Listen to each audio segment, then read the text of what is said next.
শ্রীকৃষ্ণ চৈতন্য প্রভু জীবে দয়া করি সপার্ষদ সিও ধাম সহ অবতরী।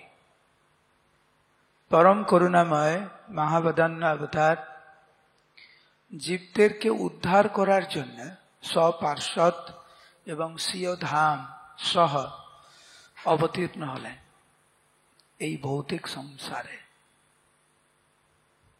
মহাপ্রভু ভগবান কখনো একা কোথাও অবতীর্ণ হন না, ওনার পার্শ্বদ বৃন্দদের নিয়ে উনি অবতরণ করেন। কারণ অবতরণের একটি বিশেষ উদ্দেশ্য রয়েছে যা ভক্ত ছাড়া সাধিত হওয়া সম্ভব নয়।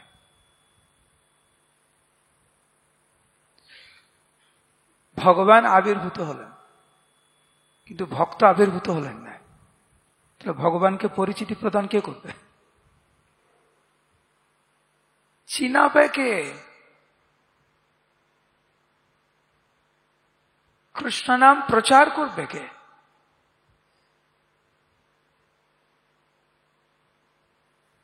সেই জন্য মহাপ্রভুর ইচ্ছায় মহাপ্রভুর পার্শ্বদ বৃন্দ বিভিন্ন স্থানে অবতরণ করেছেন। কেউ মহাপ্রভুর সাথে, কেউ মহাপ্রভুর আগে, কেউ মহাপ্রভুর পরে। তো শ্রীমান মহাপ্রভুর প্রধান সহায়ক বলরাম স্বয়ং মহাপ্রভুর পূর্বেই আবির্ভূত হলেন একচক্র গ্রামে। শ্রী একচক্র ধাম কি বলুন, জয় নিতাই। তো নিত্যানন্দ প্রভু আবির্ভূত হলেন ওখানে। 12 বছর নিত্যানন্দ প্রভু একচক্র থাকলেন। তারপরে 20 বছর নিত্যানন্দ প্রভু সারা ভারতবর্ষে উনি পরিভ্রমণ করেছেন।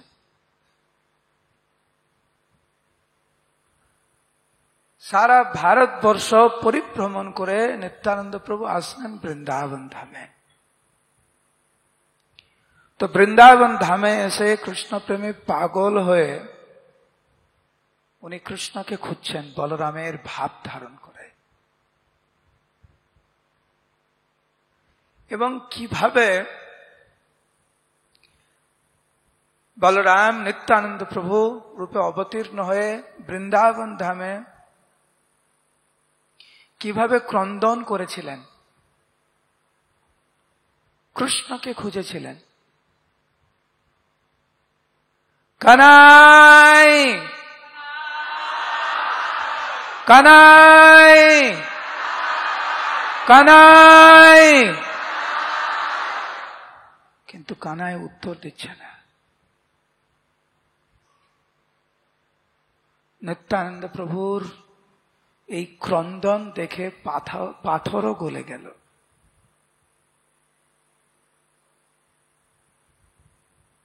বিভিন্ন সখাদের ডাকছেন নিতাই। ব্রজবাসীগণ কিন্তু অনুভব করেছিলেন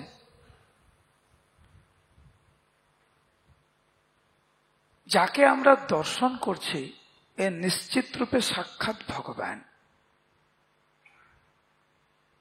আমাদের জীবদ্দশায় আমরা তো কারুকে এইরকম কৃষ্ণ কৃষ্ণ বলে ক্রন্দন করতে দেখিনি, এবং একে দেখে মনে হচ্ছে আমাদের সাথে গভীর সম্পর্ক আছে, কিন্তু চিনতে তো পারছি না। এত প্রেম ভরে কানাই কানাই বলে নিত্যানন্দ প্রভু বৃন্দাবনে ক্রন্দন করছেন। মহাপ্রভু কিভাবে শান্ত হয়ে থাকতে পারে নবদ্বীপ ধামে? তো একদিকে নিত্যানন্দ প্রভু যখন কানাই কানাই বলে ক্রন্দন করছেন, ঠিক সেই সময়ে মহাপ্রভু নবদ্বীপ ধামে, বলুন বলাই বলাই বলাই, ওদিকে নিত্যানন্দ প্রভু ক্রন্দন করছেন, এদিকে মহাপ্রভু ক্রন্দন করছেন, উভয়ের জন্য কিন্তু মিলিত হন নাই এখনো। ভাবাবেশে গোরাচাঁদ বিভোর হইয়া ক্ষণে ডাকে ভাইয়া শ্রীদাম বলিয়া।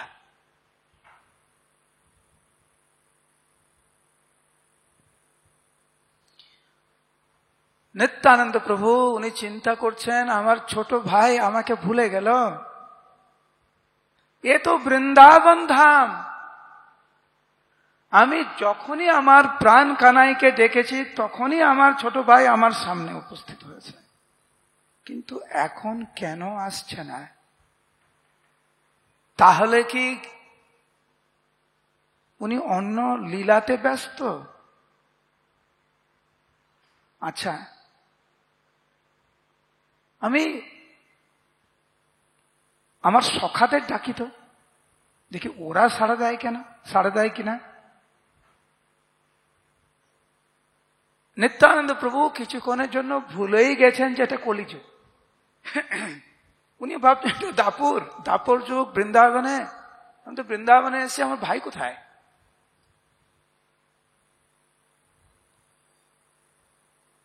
ওইখানে একটা লীলা বর্ণনা করা হয়েছে কিভাবে শ্রীদাম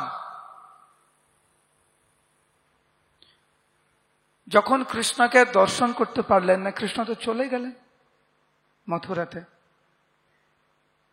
তখন শ্রীদাম কৃষ্ণ বিরহে গোবর্ধনের একটি গুফাতে প্রবেশ করে পূর্ণ কৃষ্ণ চেতনাময় হয়ে কৃষ্ণের ধ্যান করতে লাগলেন।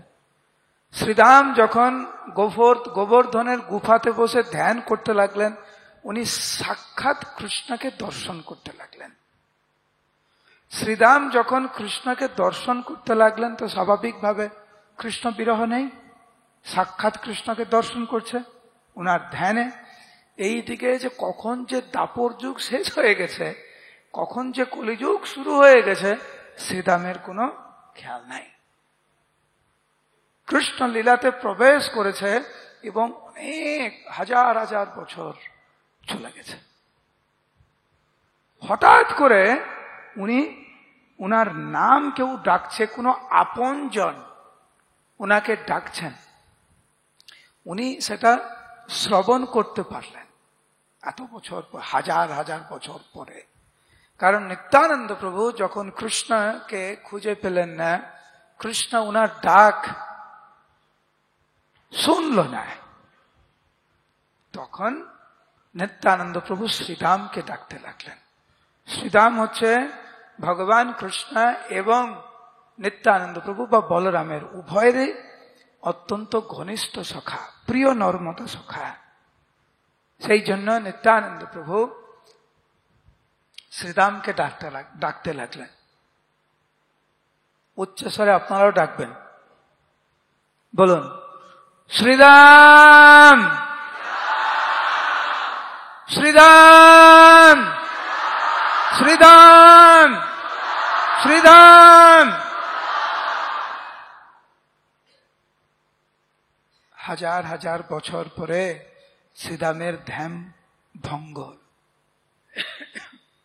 গুফা থেকে বেরিয়ে আসলেন। দেখছেন একজন দেখতে এত সুন্দর সম্ভ্রান্ত পরিবার থেকে মনে হচ্ছে, তো সামনে এসে জিজ্ঞাসা করছে যে আপনি কে? কারণ শ্রীদাম তো নিত্যানন্দ প্রভুকে চিনতে পারছে না, আর শ্রীদাম তো দাপর যুগ, এই লম্বা, আর নিত্যানন্দ প্রভু যদিও অনেক লম্বা ছিল, কিন্তু নিত্যানন্দ প্রভু তো কলিযুগের লীলা করছেন। ছোট এরকম করে তাকাচ্ছি, শ্রীদাম এরকম করে তাকাচ্ছে, তুমি কে? অনেক আপন মনে হয় তোমাকে, কিন্তু ভাই তোমাকে তো চিনতে পারলাম না আমি। তুমি আমাকে চিনলে কি করে? কারণ আমি তো তোমাকে চিনি না।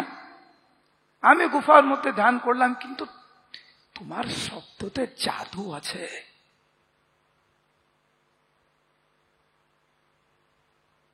সেই জন্য তোমার এই শব্দ শুনে, আমার ডাক শুনে আমার ধ্যান ভঙ্গ হয়ে গেল।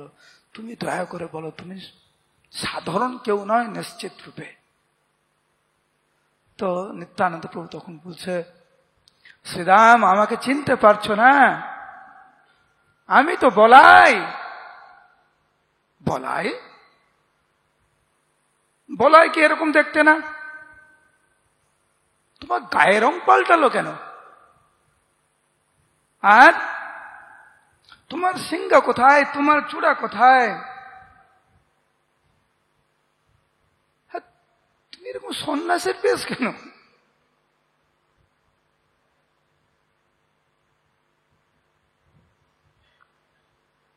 তখন বলরাম রহস্য করে বলছে, মূর্খ তুমি, তুমি জানো না এটা এখন কলিযুগ? তুমি তো ধ্যানে মগ্ন, এটা তো কলিযুগ, আর আমি বলরাম। তখন শ্রীরাম বলছে, আমি তোমায় চিনব কি করে যে তুমি বলরাম? হ্যাঁ, আমার একটা আইডিয়া আসছে একটা। শ্রীরাম বলছেন যে কৃষ্ণ লীলায় শুধু বলরাম আমার সাথে দৌড়ে পারত, আর কেউ পারত না। তো আমি দৌড়াচ্ছি, দেখি তুমি আমাকে ধরতে পারো কিনা। যদি আমাকে ধরতে পারো তাহলে বুঝবো তুমি বলরাম। এই বলে শ্রীরাম দৌড়াতে শুরু করেছে। একদম যত জোরে দ্রুত দৌড়াতে পারে দৌড়াচ্ছে, কিন্তু অল্প সময়ের মধ্যেই ধরে ফেলেছে নিত্যানন্দ প্রভু। যদিও নিত্যানন্দ প্রভু কলিযুগে লীলা করছেন, সেই জন্য শরীরের আয়তন অনেক ছোট, আর হচ্ছে শ্রীরামের পা লম্বা লম্বা অনেক বড়, মুহূর্তের মধ্যে ধরে ফেলেছে। তখন নিত্যানন্দ প্রভু বলছে, কি এখনো সন্দেহ আছে? বলছে না। বলে, তাহলে কানাই কোথায়? শ্রীরাম বলছে, তুমি তো বলাই, তাহলে কানাই কোথায়? না, কানাই নদীয়াতে অবতীর্ণ হয়েছে, আমাকে তো এখনো ডাকে নাই। একটু অভিমান করে নিত্যানন্দ প্রভু বলতে লাগলেন শ্রীরামকে, আমাকে তো এখনো ডাকে নেই, নিজে নিজেই সব কীর্তনের রস আনন্দ অনুভব করছে, আমাকে এখানে ফেলে রেখে আমি শুধু ভাবছি কবে আমাকে ডাকবে। ও, তুমি এখানে কানাই নবদ্বীপে? তো এতক্ষণ ধরে শ্রীরাম এরকম করে কথা বলছে, আর নিত্যানন্দ এরকম করে কথা বলছে, লম্বা তো অনেক অনেক পার্থক্য। তখন নিত্যানন্দ প্রভু দুটো জায়গায় দুটো বর্ণনা নেয়। এক জায়গায় হচ্ছে নিত্যানন্দ প্রভু শ্রীরামের এইখানে হাত ধরে চেপে দিয়েছে, আর কোন কোন জায়গায় বর্ণনা আছে যে উনি তো হলধর, হল ধরে এইখানে রেখে টান দিয়েছে। উনি তো ভগবান, ভগবান চোখ দিয়েও খেতে পারে, চুল দিয়েও খেতে পারে, আমরা শুধু হাত আর মুখ দিয়ে খেতে পারি। অঙ্গা নিয়স্ব সকলেন্দ্রিয় বৃত্তিমান্তি পশ্যন্তি পন্তি কলয়ন্তি চিরম জগন্তি। ভগবান আর আমাদের মধ্যে একটি অন্যতম পার্থক্য হচ্ছে, ভগবান উনার যে কোনো ইন্দ্রিয় দিয়ে যে কোনো কাজ করতে পারে, আমরা শুধু পা দিয়ে চলতে পারি। মাথা দিয়ে চলতে পারবেন? ভগবান পারে। আমরা শুধু দৃষ্টির মাধ্যম দিয়ে আমাদের পেট ভরবে না, কিন্তু ভগবান দৃষ্টির মাধ্যম দিয়ে সবকিছু গ্রহণ করতে পারেন। তো হাত দিয়ে এরকম করে চাপ দিয়েছে, বা হল দিয়ে চাপ দিয়েছে, তো নিত্যানন্দ প্রভুর সমান সমান হয়েছে। তখন নিতাই বলছে, হ্যাঁ এখন তোমার সাথে ঠিক মতো কথা বলে যাচ্ছে। শ্রীরামের আর কোনো সন্দেহ নাই, ইনি সাক্ষাৎ বলরাম স্বয়ং।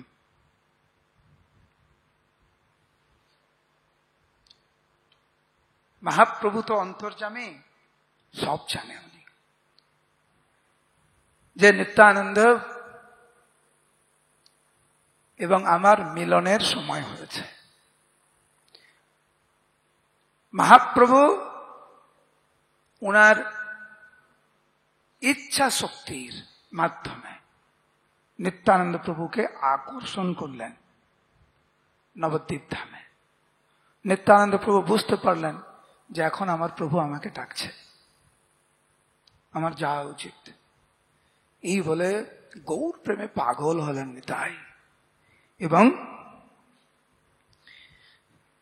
বৃন্দাবন দাস ঠাকুর কত সুন্দর বর্ণনা করেছেন নিত্যানন্দ প্রভু কি ভাব নিয়ে বৃন্দাবন ধাম থেকে এখানে এসেছেন।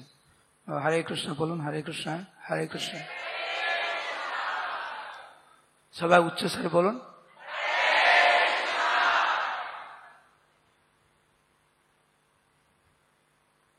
কেউ ঘুমাবে না? যারা যারা ঘুমাচ্ছে তারা বলুন হরে কৃষ্ণ। কমপক্ষে যারা যারা জেগে আছে তারা হরে কৃষ্ণ বলছে, যারা ঘুমাচ্ছে তারা তো ঘুমাচ্ছেই, কি করে বলবে। তো বৃন্দাবন দাস ঠাকুর খুব সুন্দর করে নিত্যানন্দ প্রভু কি ভাব নিয়ে নবদ্বীপে এসেছেন সেটা সোজা বাংলা শোনেন। চলে নিতাই প্রেম ভরে, দিক টলমল করে, পদ ভরে অবনী লোটায়, পূর্ব জানে ব্রজধাম মধুমত্ত বলরাম, নানা দিক ঘুরিয়া খেলায়, আদো আদো কথা কয় ক্ষণে কাঁদে উচ্চরায়, মকর কুণ্ডল দোলে কানে, অঙ্গ হেলি দুলি চলে, গৌর গৌর সদা বলে, দিবানিশি আর নাহি জানে। এইভাবে নিত্যানন্দ প্রভু গৌর প্রেমে পাগল হয়ে নবদ্বীপ ধামের দিকে উনি আসতে লাগলেন। এদিকে নিত্যানন্দ প্রভুর আগমন যখন একদম কাছাকাছি চলে এসেছে নবদ্বীপ ধামে, তার 2-3 দিন আগে শ্রীমান মহাপ্রভু সমস্ত ভক্তদেরকে উদ্দেশ্যে বলেন, আরে ভাই, দিন 2-3 ভিতরে কোন মহাপুরুষ এক আসিবে হেথারে।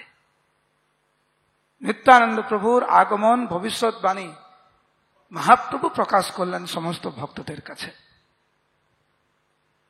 কৃষ্ণ প্রেমে পাগল হয়ে এই করুণার মূর্তি প্রকাশ, আমাদের সবাইকে কৃষ্ণ প্রেম বিতরণ করবেন। মহাপ্রভু বললেন, তার সুশীতল চরণ কমলের দ্বারা পৃথিবীর তাপ হরণ হবে।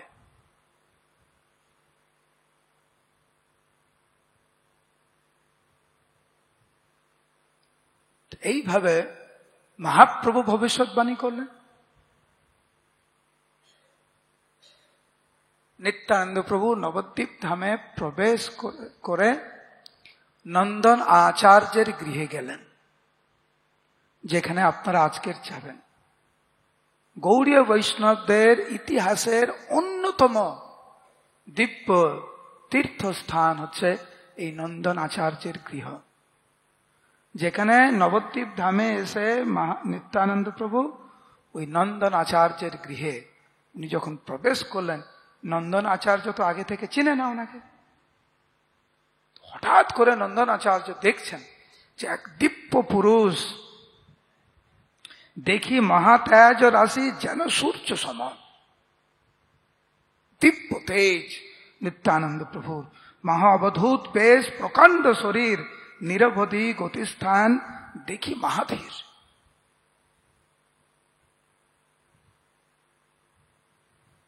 নিত্যানন্দ প্রভুর অপরূপ দর্শন করে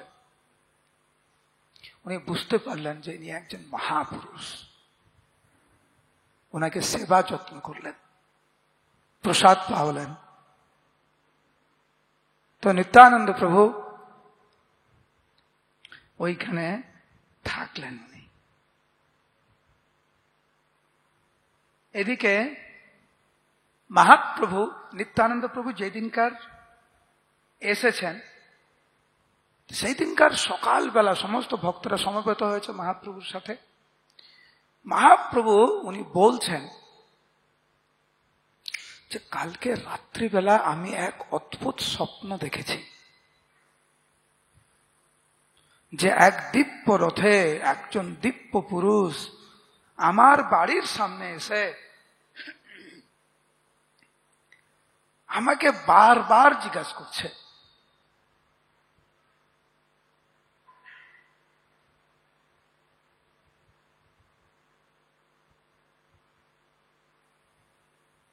যে এটা কি নিমাই পণ্ডিতের বাড়ি, এটা কি নিমাই পণ্ডিতের বাড়ি। অনেক সময় না একবার দুবার মহাপ্রভু বলছেন এই মহাপুরুষ আমাকে প্রায় 10-20 বার জিজ্ঞাসা করছে। তখন আমি বললাম যে আপনি কে? উনি বললেন, তুমি আমাকে চিনতে পারছো না? আমি তো তোমার দাদা। তখন আমি জিজ্ঞাসা করলাম, আমার দাদা? আপনার নাম কি? আপনার বাড়ি কোথায়? তখন ওই মহাপুরুষ বললেন, সমস্ত প্রশ্নের উত্তর কালকে দিব, আজকের না। তো মহাপ্রভু অত্যন্ত আনন্দিত চিত্তে কৌতূহলে এই স্বপ্নের কথা বলে বলরামের ভাব উনি গ্রহণ করলেন।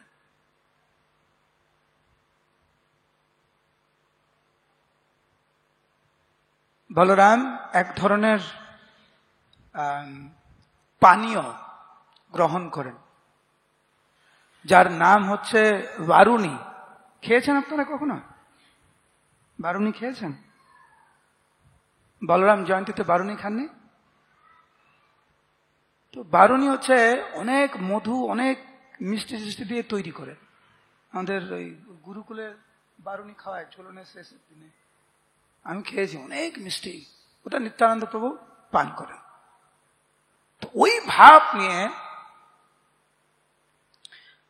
মহাপ্রভু হুঙ্কার করে বলতে লাগলেন, মদ নিয়ে আসো, মদ নিয়ে আসো। ওই বারুণী। আপনারা যখন ভাবছেন মদ মানে কি ভাবেন আপনারা? এই মদ না, মদ নিয়ে আসো, মদ নিয়ে আসো। ভক্তরা তো বুঝতে পেরেছে যে ভগবান কি বলছেন। তখন শ্রীবাস ঠাকুর বলছেন যে প্রভু, যে মদিরা চাহ তুমি সে তোমার ঠাই। যেটা তুমি চাইছ সেইটা তোমার কাছেই আছে, এবং তুমি যারে বিলাও সেই তারে পায়। তুমি যাকে দেবে কেবলমাত্র সেই পেতে পারে। মানে এইখানে মদ মানে অমৃত, মানে প্রেমের কথা বলছেন মহাপ্রভু। যাই হোক, এখন মহাপ্রভু এই বলরামের ভাব একটু সম্বরণ করে হরিদাস ঠাকুর এবং শ্রীবাস ঠাকুরকে দায়িত্ব দিলেন। আমার মনে হচ্ছে সেই মহাপুরুষ চলে এসেছে নবদ্বীপ ধামে। বলুন হরি বল, হরি বল, হরি বল, হরি বল, হরি বল, হরি বল। হে ভক্তগণ, তোমরা শুনো শুনো, যার জন্য আমরা এতদিন অপেক্ষা করছি, সেই মহাপুরুষ চলে এসেছে আজকের। শ্রীবাস, হরিদাস, তোমরাই পারবে। সেই মহাপুরুষকে তোমরা খুঁজে দাও। তো গুরু দায়িত্ব পেলেন হরিদাস ঠাকুর, শ্রীবাস ঠাকুর। তো নবদ্বীপ ধামে তন্ন তন্ন করে অন্বেষণ করতে লাগলেন।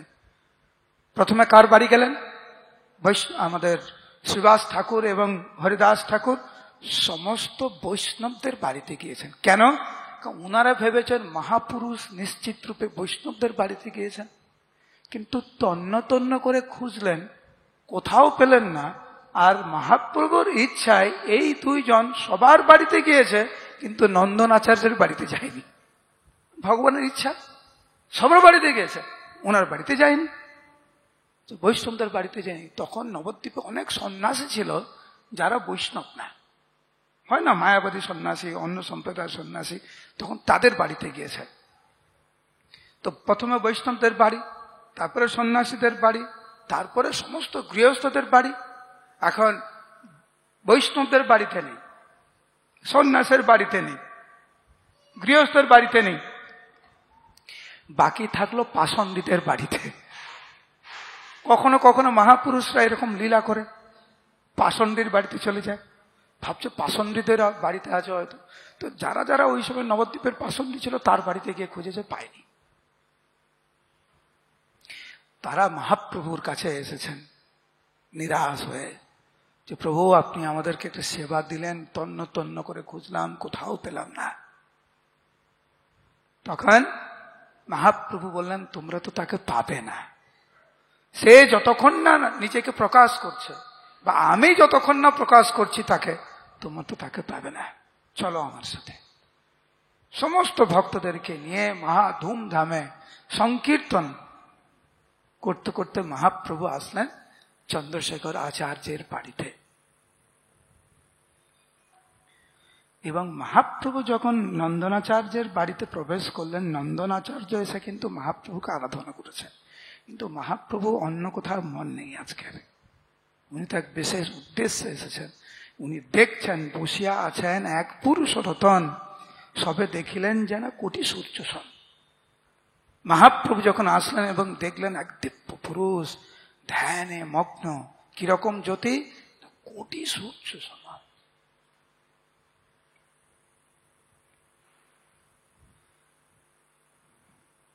অলক্ষিত আবেশে বুঝন নাহি যান যায়, ধ্যান সুখে পরিপূর্ণ হাসই সদায়, অপ্রাকৃত আনন্দে মগ্ন নিত্যানন্দ প্রভু।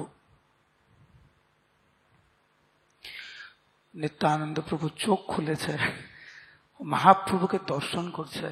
মহাপ্রভু নিত্যানন্দ প্রভুকে কেবলমাত্র দর্শন করছে, দুইজনকে দর্শন করছে এবং দর্শনের মাধ্যম দিয়ে অপ্রাকৃত আনন্দ অনুভব করছে, আলিঙ্গন করছে দর্শনের মাধ্যম দিয়ে। কিন্তু কেউ কিছু কারুকে কিছু বলতে পারছে না, দুইজনে স্তম্ভিত হয়ে গেছে,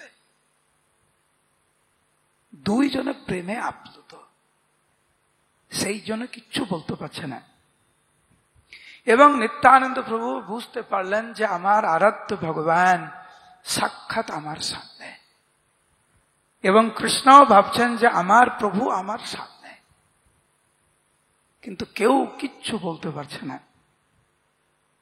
তখন শ্রীমৎ মহাপ্রভু শ্রীবাস ঠাকুরকে বললেন, শ্রীমৎ ভাগবত থেকে তুই কিছু শ্লোক পাঠ করার জন্য, যাতে ভক্তরা নিত্যানন্দ প্রভুর প্রেমের মহিমা বুঝতে পারেন। বলুন হরে কৃষ্ণ। দুই হাত তুলে বলুন হরে কৃষ্ণ। আরো যাবে উপরে, উপরে উপরে উপরে উপরে উপরে, আরো উপরে বলুন গৌরাঙ্গ। উচ্চস্বরে বলুন গৌরাঙ্গ গৌরাঙ্গ গৌরাঙ্গ নিত্যানন্দ নিত্যানন্দ নিত্যানন্দ। মহাপ্রভুর আদেশ পেয়ে শ্রীবাস ঠাকুর ভাগবত থেকে শ্লোক পাঠ করতে লাগলেন। এই বৈহ পীড়াম নটবরূপম কর্ণয় কর্ণিকারম, মানে এই শ্লোকটি হচ্ছে কৃষ্ণের রূপ মাধুরীর বর্ণনা। শ্রীবাস ঠাকুরের শ্রীমুখে ভাগবতের এই পাঠ শ্রবণ করে নিত্যানন্দ প্রভু কৃষ্ণ প্রেমে পাগল হয়ে গেলেন এবং এমন নৃত্য করতে লাগলেন, এমন লাফাতে লাগলেন এবং উপরে উঠে অনেক ফিট উপরে উঠে একদম ভূমিতে আছড়ে পড়তে লাগলেন। ভক্তরা হায় হায় করতে লাগলেন, কেউ সম্বরণ করতে পারছে না। এবং এই প্রেম নদিয়ার ভক্তরা কেবল মাত্র মহাপ্রভুর মধ্যে দর্শন করেছে, আর কারোর মধ্যে না। ভক্তরা বুঝতে পারলেন এ তো সাক্ষাৎ বলরাম। কেউ নিত্যানন্দ প্রভুকে সম্বরণ করতে পারছে না, কেবল মাত্র মহাপ্রভু সম্বরণ করতে পারছে।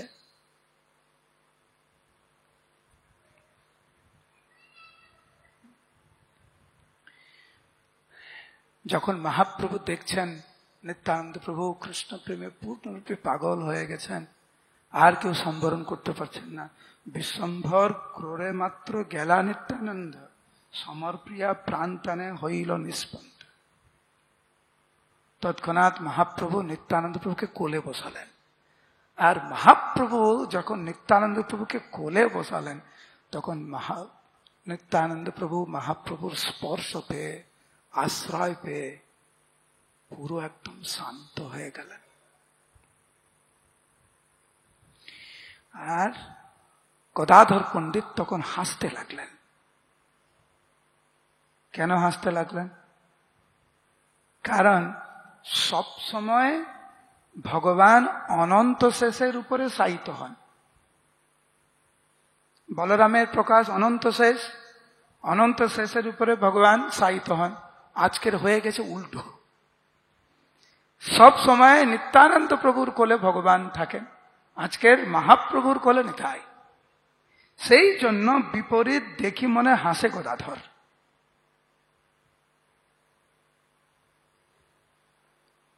এরপরে মহাপ্রভু নিত্যানন্দ প্রভুর মহিমা বর্ণনা করতে লাগলেন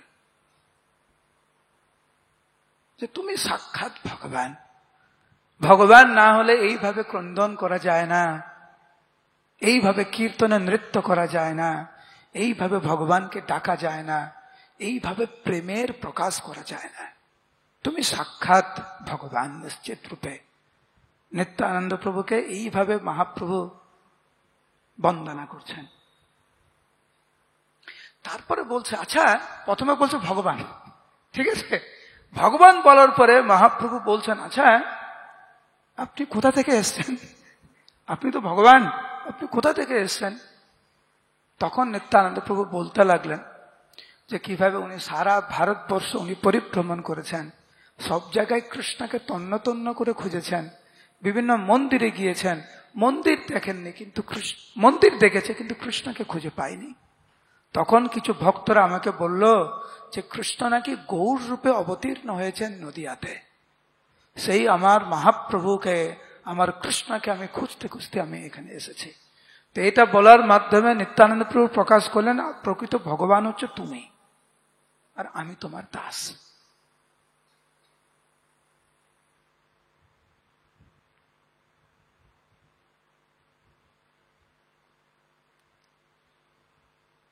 নিত্যানন্দ প্রভু এবং মহাপ্রভু উভয়ের প্রকৃত স্বরূপ ভক্তদের কাছে প্রকাশ করলেন। তারপরে মহাপ্রভুর ইঙ্গিতে ভক্তরা যখন কীর্তন করতে লাগলেন এবং দুইজনে যখন কৃষ্ণপ্রেমে পাগল হয়ে কীর্তন করছেন, সেই সময় মহাপ্রভু নিত্যানন্দ প্রভুর চরণ ধুলি নিয়ে নিজের মস্তকে ধারণ করেছেন এবং অন্যান্য ভক্তদের মস্তকে উনি অর্পণ করলেন নিত্যানন্দ প্রভুর চরণ ধুলি। এইভাবে নন্দনাচার্যের গৃহে অনেকক্ষণ কীর্তন করার পরে কীর্তন সহযোগে নন্দন আচার্যের গৃহে থেকে শ্রীবাস অঙ্গনের উদ্দেশ্যে মহাপ্রভু রওনা হল। এই হচ্ছে মহাপ্রভু এবং নিত্যানন্দ প্রভুর মহামিলন নন্দন আচার্যের গৃহে।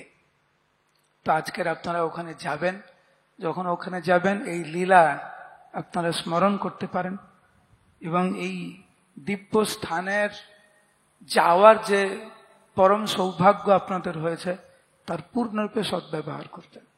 এইভাবে নবদ্বীপের প্রতিটি স্থান হচ্ছে মহিমান্বিত।